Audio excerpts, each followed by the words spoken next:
The effects range from lighting and bloom, screen lens flare effects, particle systems that include stuff like fog, haze, steam, smoke, fire, explosions, blood, weapon effects, and a UI.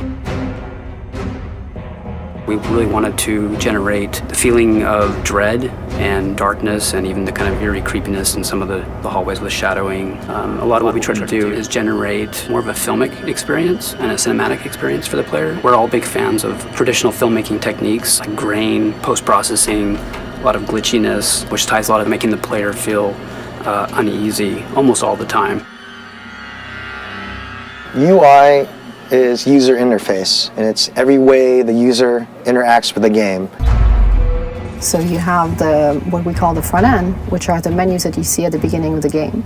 And then when you get into the game, what's really particular in Dead Space, you also have all these dynamic interfaces within the environment. Prior to this game, a lot of UI lives in screen space. All our game elements live in-world, but also function as approximations of fictional UI. It's not just there for the player, it's also there for the character in the game.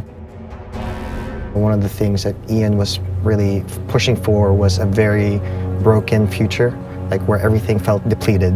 And so even though it's a very futuristic look at UI, we had to make sure that it felt a little broken. So everything was a little bit flickery and everything was a little bit more janky than most UI. The feeling that maybe at some point it might break down was important. Le concept vraiment pour les interfaces de Dead Space, c'est qu'on voulait avoir l'impression d'être dans le cerveau de Isaac.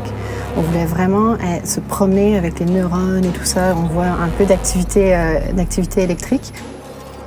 And you see marker elements and like unitology code and messages in there.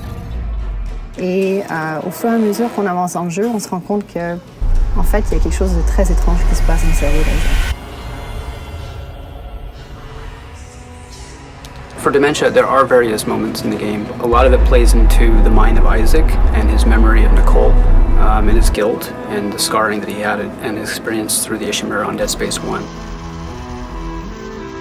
Dead Space 1 and Extraction had some moments of dementia, so we wanted to really bring that up a notch and basically create something new, but also very immersive and something that kind of has a real strong emotional and even psychological factor in the game. So for the process of creating dementia, we first start out with doing a lot of concept art and study of ideas based on experience. Starting out with concepts, we're able to experiment and try new ideas, doing prototypes and mock-ups to help build out variation, so it's not the same effect all the time. Part of the inspiration came originally from 8mm damaged film, black and white, a lot of grain, a lot of light bleed, as well as any kind of artifacts, noise and dust and tears.